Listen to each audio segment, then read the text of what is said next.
ছত্রধর মাহাতোর বাড়িতে এসেছি, লালগড়ে। এই সেই বাড়ি, আমরা তার সঙ্গে কথা বলব এবং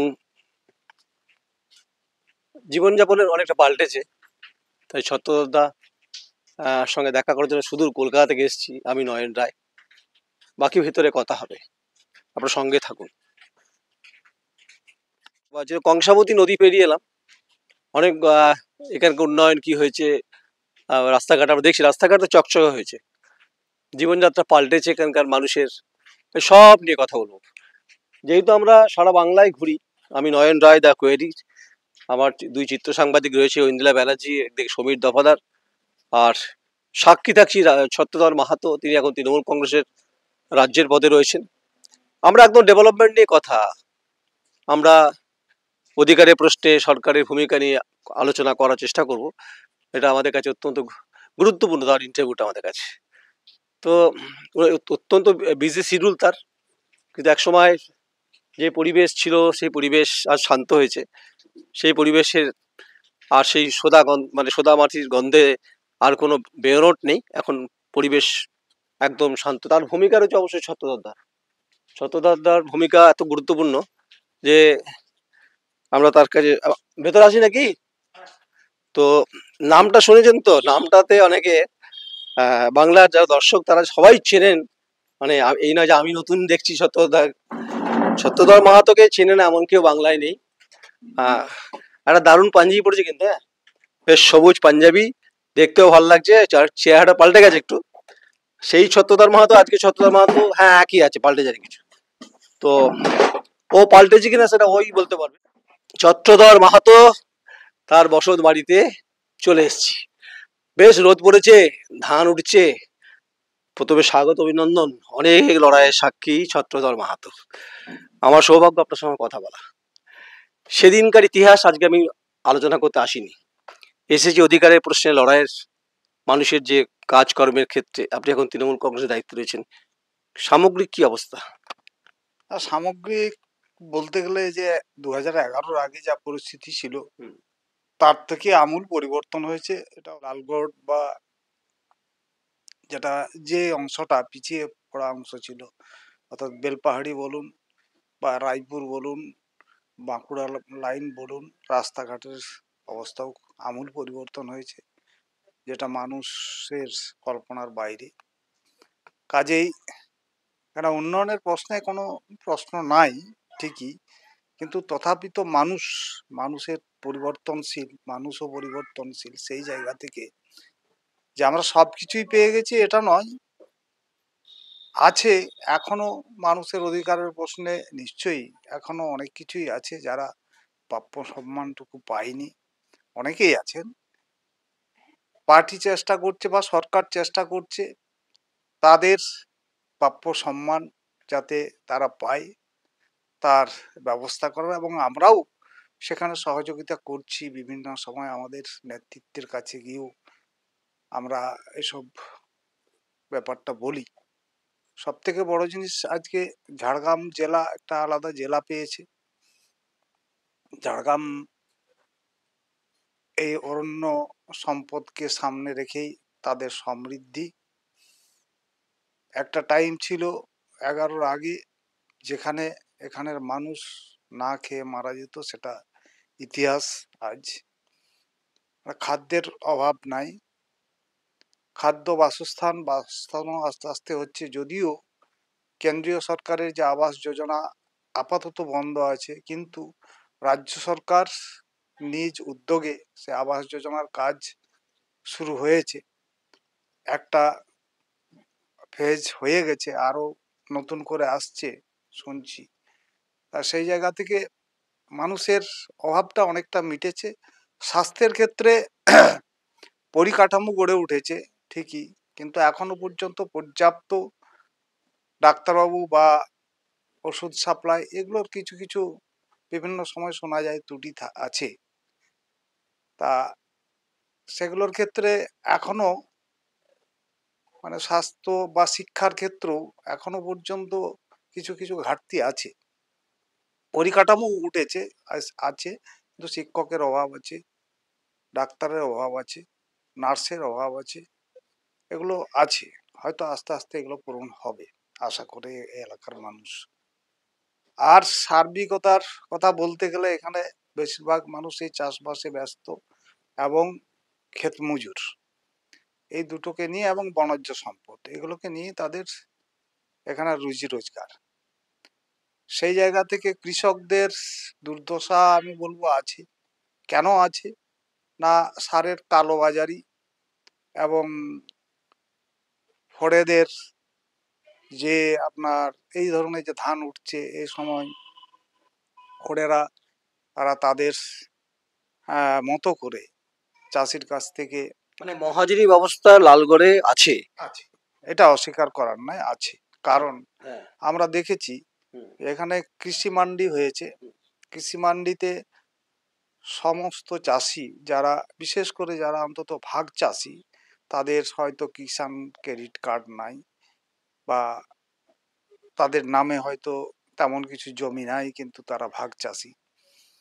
সেই জায়গা থেকে তাদের ধান তারা কিষাণ মান্ডিতে তুলতে পারছে না। অনেক কৃষকও কিষাণ মান্ডিতে ধান তুলতে পারেন না। এটা তো অনেক বড় প্রবলেম ছোটদা। কারণ কারণ একটাই, সেটা হচ্ছে কি না, বিভিন্ন সময় কিষাণ মান্ডি যখন চাষিরা নিয়ে যায় তখন তাদেরকে কুইন্টাল থেকে 1 কুইন্টাল ধানের পেছনে হয়তো 6 কিলো 7 কিলো বাদ দেওয়া মানে হয়। ধাস বলা হয় যেটাকে, ধাস। বা যে কোনো কারণে যে ভিসা মুক্ত ইত্যাদি করে বলছেন আর কি। এখন চাষির তো কিছু করার নাই, চাষি সর্বোত্তভাবে চেষ্টা করেন ধানটা সঠিক দাম সঠিক পাওয়ার জন্য তারা চেষ্টা করেন, কিন্তু তাদেরও কিছু করার থাকে না।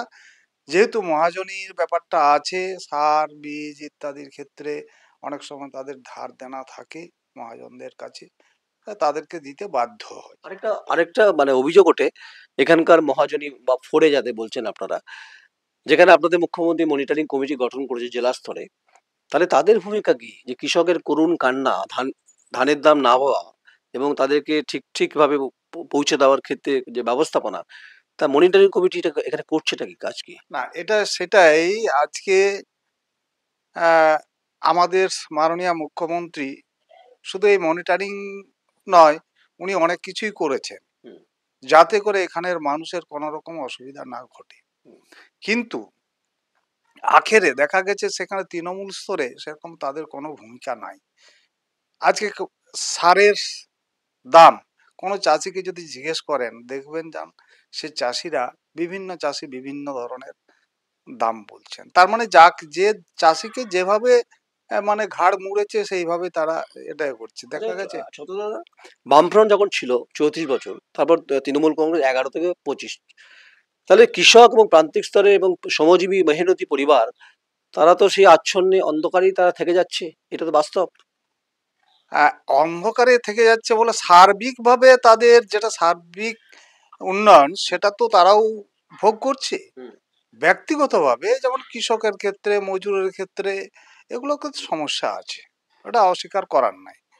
এখনো আছে সমস্যা, যেগুলো সেই সমস্যা কাটিয়ে উঠতে পারেনি, এবং সেটা সরকার এবং রাজনৈতিক দল, এটা সবাইকেই সচেতন হতে হবে, তবেই এটা করা যাবে। যেমন ধরুন, আবার আপনার কুসংস্কার যাকে যাকে বলা যায়, যেগুলো গ্রাম বাংলায় যেগুলো হয়। গ্রাম বাংলাতে হচ্ছে, এই যেমন ধরুন ডান ভূত বা আপনার এই ডাইনি বা কন্যা সন্তানের উপর অত্যাচার বা কন্যা সন্তানকে মেরে ফেলা বা আপনার বাল্য বিবাহ, এগুলো আজকে প্রাদুর্ভাব খুব বেশি। তা সেটাকে আজকে আমি একটা ইতিবাচক দেখলাম যে বর্তমানে যিনি জেলা শাসক এসছেন, ওনার ভূমিকা এটা নিয়ে মনে হচ্ছে ইতিবাচক হবে। কারণ উনি দেখছি বিভিন্ন ব্লকে গিয়ে এগুলো নিয়ে সেমিনার করছেন। এটা খুব ভালো উদ্যোগ। যদি এই সেমিনারগুলো হয় এবং মানুষকে সচেতন করা যায়, বিশেষ করে যেসব এলাকাগুলোতে, যেমন ধরুন বেলপাহাড়ি বা বিনপুর 1-2 ব্লক বা নয়াগ্রাম, যেগুলো পিছিয়ে পড়ে আছে, সেগুলার ক্ষেত্রে এই শিবিরগুলো যদি ভালোভাবে হয় এবং সঠিকভাবে মানুষকে নিয়ে করা হয়, সমস্ত শ্রেণীর মানুষকে নিয়ে যদি করা হয়, আমার মনে হয় এটা হয়তো একবারে মুক্ত হবে না ঠিকই, কিন্তু অনেকখানি আমরা এর সুফল পাবো। আজ থেকে 2010, 2009, 2008 আপনি এই কথাগুলি বলেছিলেন। মানুষের অধিকারের প্রশ্নে, কৃষকের কান্না, হাত থেকে রেহাই, শ্রমজীবী মানুষ তাদের বেঁচে থাকার অধিকার, এই প্রশ্ন আপনার তখনও ছিল, এই প্রশ্ন আপনার এখনো আছে। পরিস্থিতি আপনাকে পাল্টে দিয়েছে এবং সেই আপনি ঠিক বলছেন, লালগড়ে বসে আপনি বলছেন যে এই সমস্যাগুলো আজই ওভারকাম করা যায়নি। এবং এখানে আমি আস্তে আস্তে মানুষের সঙ্গে কথা বলছিলাম, গ্রামবাসীদের সঙ্গে কথা বলছিলাম, তারা বলছে যে শিক্ষার সমস্যা যেটা আপনি বললেন হ্যাঁ আছে, এখানে কুসংস্কারের কথা আপনি বললেন হ্যাঁ আছে। আচ্ছা, ছত্রধর মাহাতো একটা সমাজ পরিবর্তন ডাক দিয়েছে, এখনো সেই ডাকটা তো অব্যাহত রয়েছে বলে আপনি কথাগুলো বলতে পারছেন। আপনার মুখ্যমন্ত্রী জানে এই সামগ্রিক সমস্যাগুলো? না, আসল হচ্ছে আমার ধারণা জানা দরকার আছে। কেন? না, উনারও তো এখানে যথেষ্ট আ পার্টি কর্মীরা আছে বা তার নিজস্ব সোর্স আছে। বা আরো বিভিন্ন ধরনের সোর্স থেকে প্রশাসন আছে। তাদের কাছ থেকে জানার দরকার। নিশ্চয়ই তাদের কেউ না কেউ বলেন। কিন্তু আরেকটা দিক আছে যেটা আমার এটা আমার ধারণা। জানি না অন্য কারো এই ধারণা আছে কিনা। প্রশাসন অনেকখানি এখানে যা করে যাচ্ছে সেটা মানুষের অধিকার পাওয়ার ক্ষেত্রে সুটেবল নয়। কারণ তারা তাদের মতো করে হয়তো কোনো বিডিও এসছেন, তিনি এখানে এসছেন এই এলাকার ডেভেলপমেন্টের ব্যাপারটা যতখানি না ভাবছেন, আমার মনে হয় তিনি তার ব্যাপারটা বেশি ভাবেন। কারণ এক্ষেত্রে দেখা গেছে বিভিন্ন আমি গেছি বিডিও অফিসেও গেছি, ইতিবাচক কথাবার্তা পাইনি তাদের কাছ থেকে। এবং সবথেকে বড় জিনিস হচ্ছে আজকে যে আপনার পঞ্চায়েত সমিতিগুলো চলছে, এগুলোর ক্ষেত্রেও এগুলা যদিও আমিও সেই পার্টিরই আহ, সেই সরকারেরই সেই যে সরকার এই পশ্চিমবাংলায় আছে তার দলেরই আমিও অংশ, কিন্তু এগুলো বলারও জায়গা পাইনি। আহ, বলার দরকার আছে যে এগুলোর ক্ষেত্রে যে গ্রামাঞ্চলে আজকে যে যে প্রশ্নে আজকে এই পরিবর্তন, সেই প্রশ্নের ক্ষেত্রে পঞ্চায়েত সমিতিগুলো ঠিক ভাবে তারা চালাতে পারছে না। কারণ একটা সভাপতি, যিনি ব্লকের সভাপতি, দেখা যাচ্ছে অনেক মানুষই তাকে চিনেন না, অনেক মানুষই সেখানে যান না। না জানা যাওয়ার কারণটা হচ্ছে যে একবার গেছে হয়তো সে সেখানে গিয়ে সে তার সেরকম সমাধান পায়নি বা তার কাজ করতে পারেনি বলেই তারা আর মুখ হয়নি। এবং বেশিরভাগ সময় দেখা গেছে তাকে অন্য লোক পরিচালনা করে। এগুলো একটা জিনিস হচ্ছে যে এই রিজার্ভেশন যেটা আছে, সেই রিজার্ভেশনের পরিপ্রেক্ষিতে যে এসটি এসসি মহিলা ইত্যাদি ইত্যাদি আছে, সেখানে দক্ষ মানুষ বসার জায়গা পায়নি। আমি দেখেছি এখানে আমার ঝাড়গ্রাম জেলা, ঝাড়গ্রাম জেলা জেলা পরিষদ ছোট্ট একটা জেলা, 8টা ব্লক নিয়ে একটা জেলা।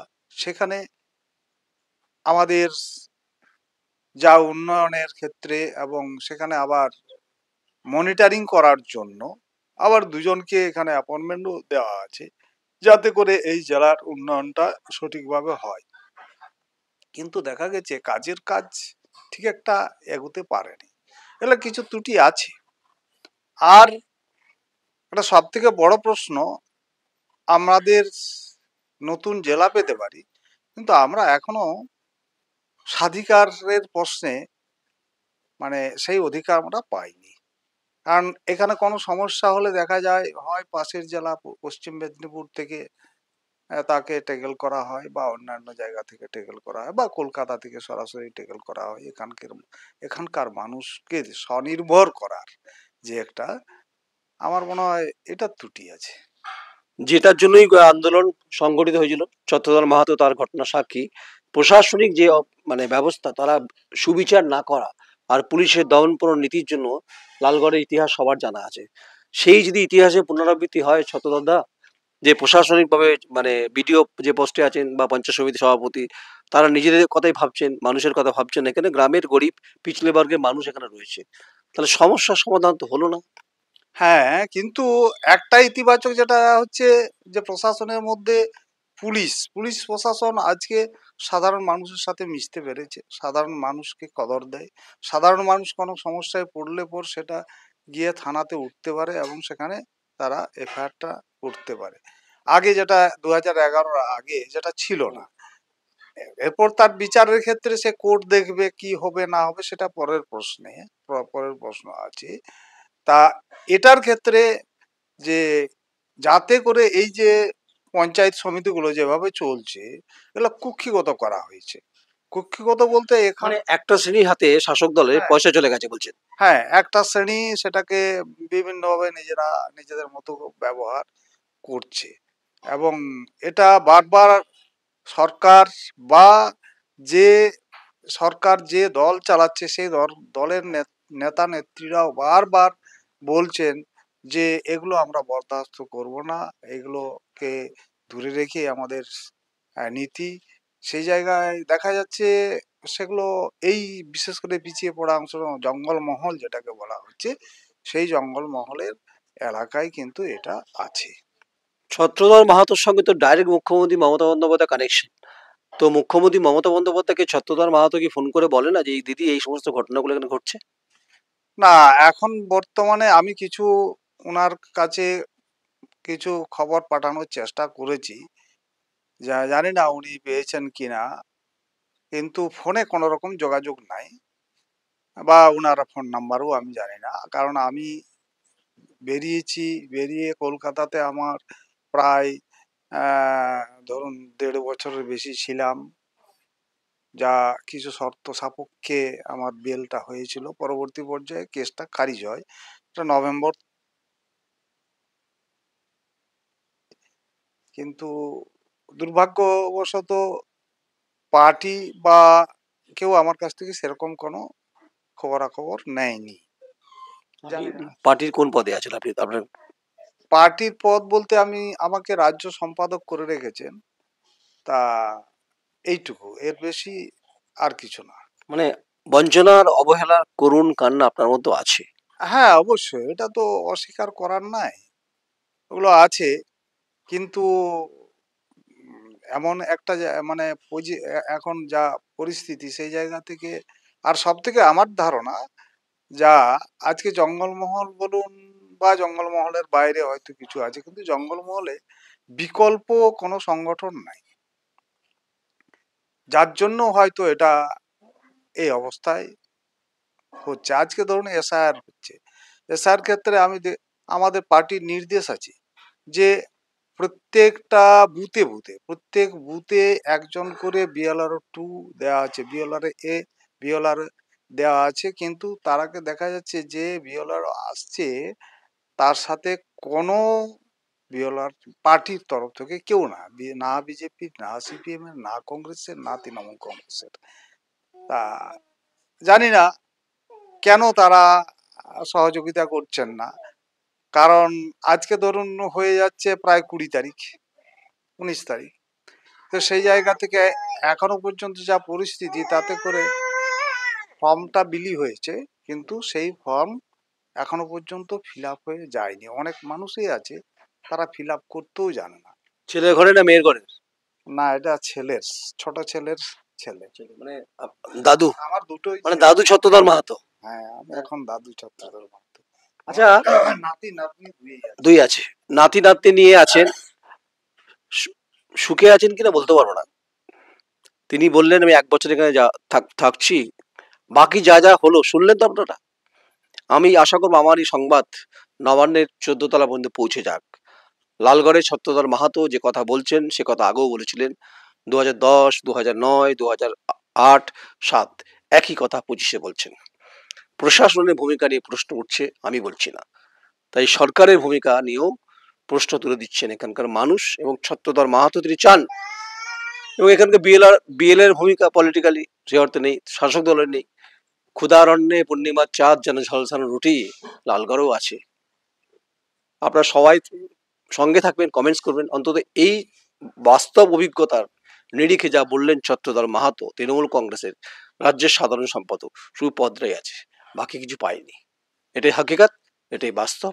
নমস্কার, আমি নয়ন রায়, আমার চিত্র সাংবাদিক অঞ্জলা ব্যানার্জি, সৌমিত দফাদার, লালগড়। জেলা ঝাড়গ্রাম। নমস্কার।